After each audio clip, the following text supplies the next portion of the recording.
महाराज से पूछा कि मनुष्य इतने बड़े बड़े पाप कर ले जाते हैं, न जाने कौन सा सत्कर्म करते जिससे उनके सभी पाप समाप्त हो जाते हैं, सो कृपा करके आप मुझे सुनाइए। तब श्री पुलस्त जी ने कहा, ऋषि तुम्हारा प्रश्न बड़ा ही कल्याणकारी है और इसे सबको सुख प्राप्त होगा, सबको कल्याण होगा। मनुष्य को चाहिए कि एकादशी का व्रत करें। व्रतों में श्रेष्ठ एकादशी का व्रत है, भगवान के ये व्रत है, अवश्य मनुष्य को करना चाहिए।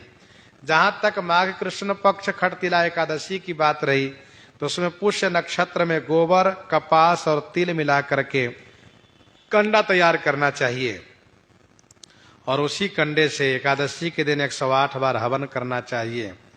भगवान की पूजा करनी चाहिए, भगवान को तिल अर्पित करना चाहिए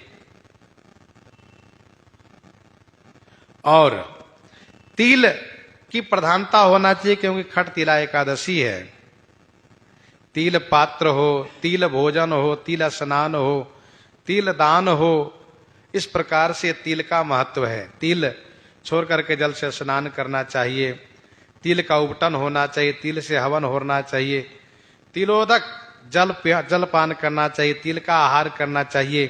ये खटतिला एकादशी है। पूर्व काल की बात है, एक ब्राह्मणी बहुत व्रत करती थी लेकिन उन्होंने कोई दान नहीं किया, कोई अन्न दान नहीं किया। तो ठाकुर जी ने कहा, मैंने ही एक ब्राह्मण का वेश बना करके उनसे भिक्षा मांग किया तो उन्होंने एक मृत पिंड मुझे दिया।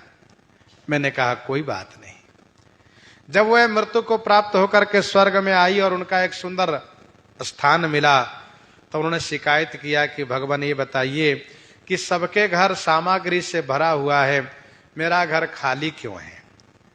तब मैंने कहा कि आपने कभी अन्न दान नहीं किया इसीलिए आपका घर खाली मिला है।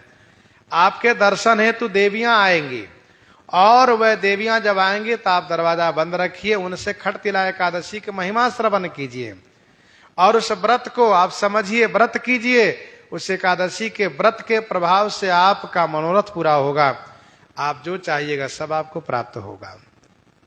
उन्होंने ऐसा ही किया, परिणाम स्वरूप उनके घर सामग्री से युक्त हो गए।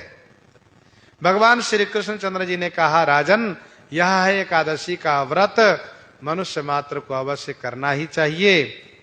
इन्हीं के साथ सीताराम सीताराम सीताराम सीताराम।